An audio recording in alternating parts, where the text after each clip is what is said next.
Good day, everybody. Welcome to FOBE teleconference, looking at the built environment and the COVID pandemic.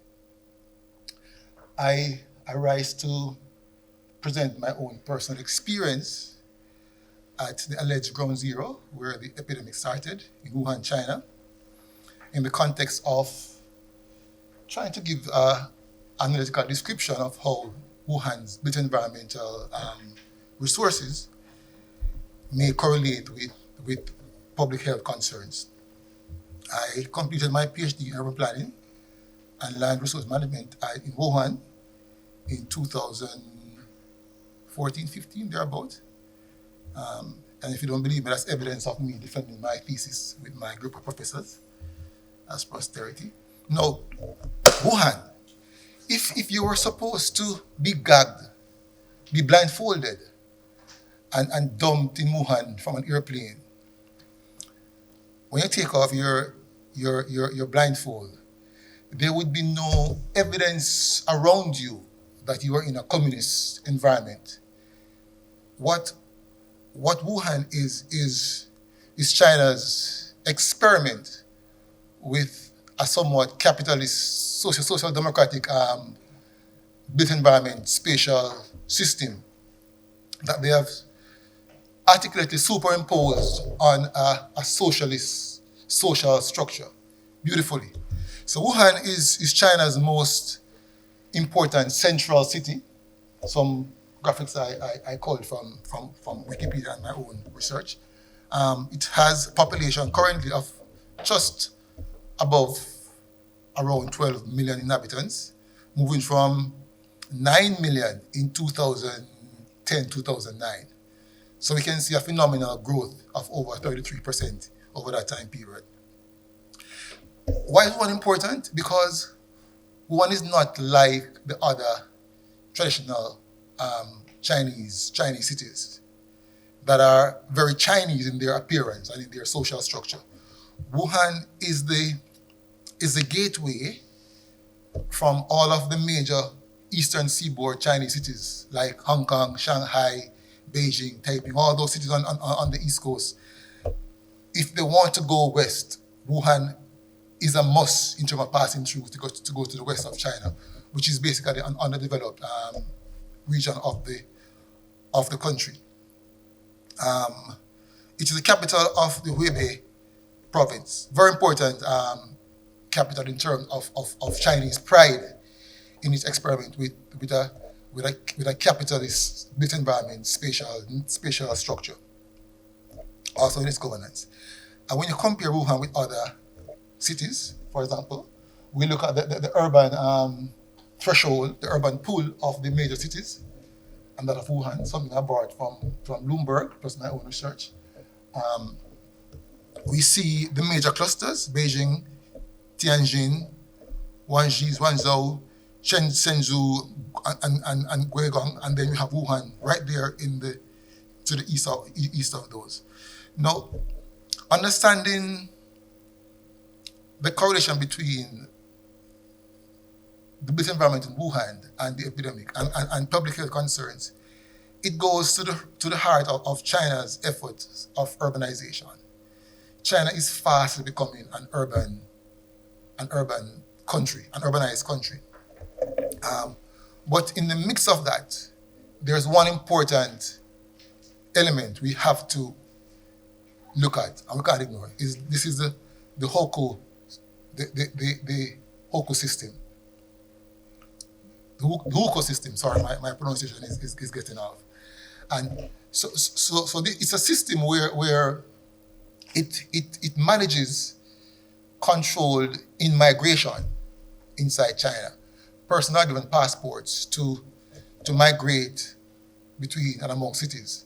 So, for example, if I want to go and live in Mandeville, I have to apply for a resident visa, basically. And if I'm given that visa, when I go to Mandeville, I have the right to access all facilities: health, education, transportation, and all those things. If I go to Ocho Rios or Mandeville without a formal system of registration, I'm left to my own disadvantage.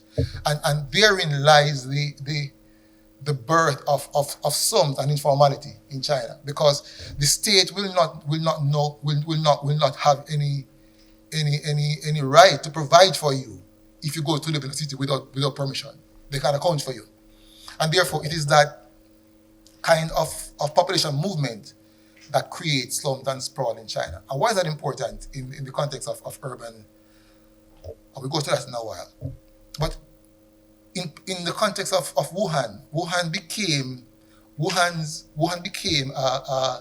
an urban city when China embarked on a policy of collective farming, because in an attempt to boost its food security, the state realized that they couldn't rely on private farmers to do so. So farmers were encouraged, and I use the word encouraged very reservedly, to enter a collective corporation where they could benefit from state subsidies and all different resources to boost food security and food system.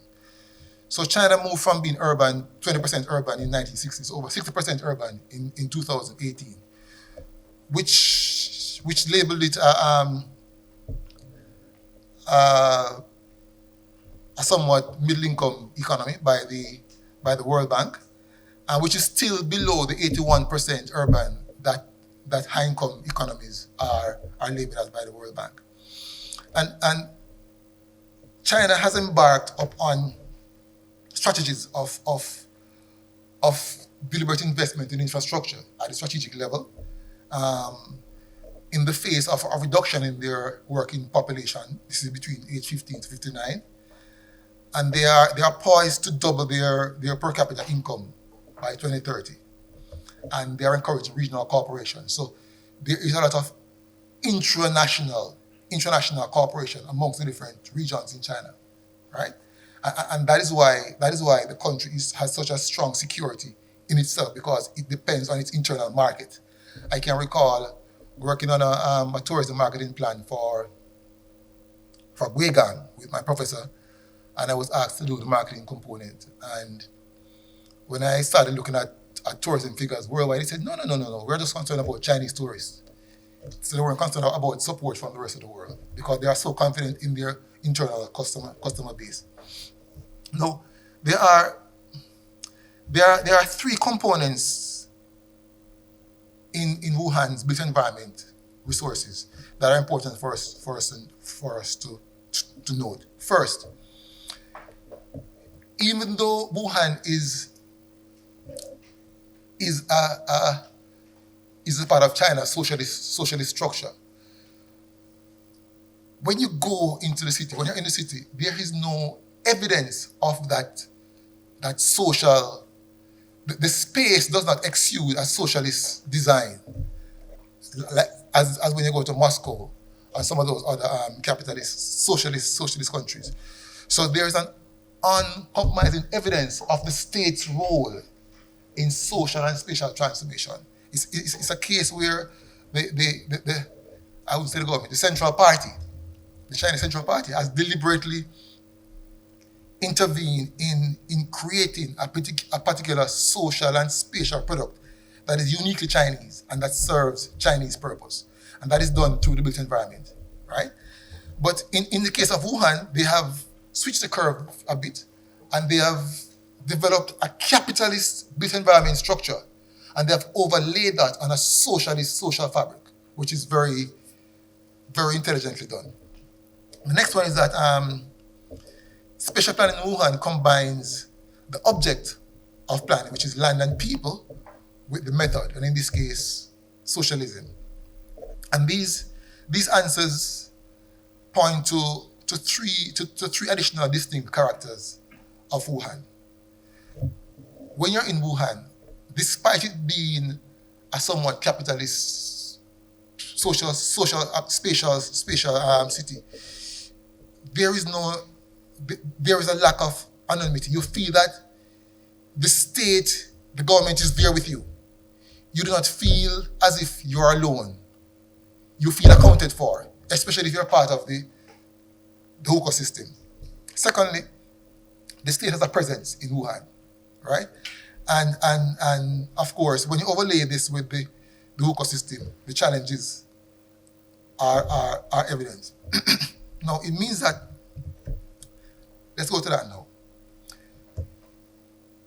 Part of Wuhan's urban structure or urbanization process began with converting massive tracts of farmland into urban use. And that came with some inherent problems. For the first time, I realized that in China, people are literally sent to school to be socialized how to live the urban lifestyle. The fact is that there are three components to urbanization. First, there has to be a level of population density in a particular space. And when you have a lot of persons in a space, there has to be special provision of infrastructure to provide for them. So one is the people density, and second is the infrastructure, meaning proper sanitation facilities, water, energy, transportation, housing, all those things need to be done, need to be there for their benefit.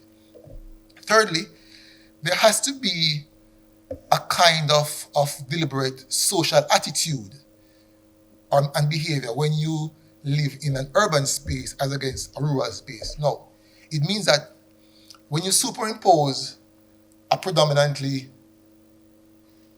farming population on an urban space, it will take some time for them to shed their rural retentions in that space. And therein lies the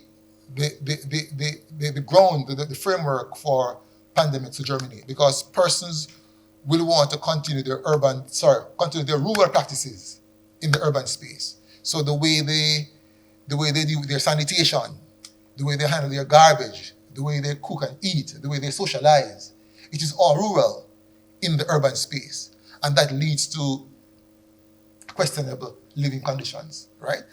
And that's the fundamental relationship between Wuhan's built environment and the pandemic. The space is extremely dense. And where persons fall outside of the formal ecosystem of provision, right? Then they will try and do things on their own behalf. Now, Wuhan has a well-developed character. It has world-famous buildings and land spaces, as can be seen. Teeming streets with skyscrapers, thousands of millions of housing spaces, densely packed, that goes on for miles, right? And so when you have persons in such densely packed spaces practicing rural behavior, it leads to compromising sanitary results, right? It means that once something breaks, it spreads very easily. Now, China and Wuhan, because I was in contact with a friend of mine, with my Chinese friend in Wuhan when the epidemic broke out, and she explained to me that they stayed home, and there was no need to bring the security forces for them to stay home. They stayed home because it was mandated for them to stay home. The fact is that these persons have been so socialized to obey state orders that at this point, it is very rare for the government to get assistance from the security forces for persons to obey state declarations and orders. All right? But they have homes in which to stay. Right? And they are socialized to accept the conditions that are given to them in their homes by the state. So they had groceries brought to them. They had no bill payment during the I think she was locked down from February 23rd until they just listed it 2 weeks ago, right? So they had groceries brought to them. They were paying no bills, internet and everything. As a matter of fact, when I was speaking to her, I had to wait a couple of weeks before I got clearance to speak to her through WhatsApp. And she told me I couldn't say certain things, of course. But the fact is that when you have a city that is planned, the fact is that the state's presence can be felt in every nook and cranny of the city, and therefore persons cannot do things behind the system. In Jamaica's case, we have too many spaces in too many spaces in the country where the state's interest cannot be realized. Anytime you have a country where the state cannot go certain places in that city or in that country, especially the security forces, to invest in the state's interest, is going to lead to breakdown. You can't have persons in a state feeling that that space that they inhabit is inherently theirs and theirs alone, and they are the own government of that space by itself. It's not so in Wuhan, and therefore the government was able to intervene very quickly and to invest in assuring that the state's interest, the country's interest, was protected in Wuhan, and that is why Wuhan was able to overcome so quickly from the viral infection. Outdoor spaces. The fact is that they have a whole slew of outdoor spaces. It's easy to move around in the city. They have all form of transportation, regular trains, speed train, underground, international airports, taxis galore, motorbikes, bicycles by the millions. Very legible city. A lot of street signage, street furniture.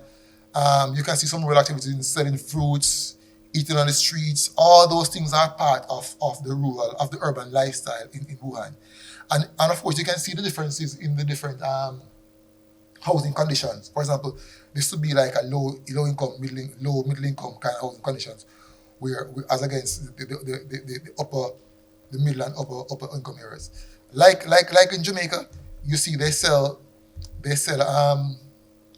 sugarcane on the streets and peelings, just like what we do here in Jamaica. They eat a lot. So that's basically a synopsis of my experience with Wuhan built environment and its spatial resources in the context of the pandemic. Thank you very much.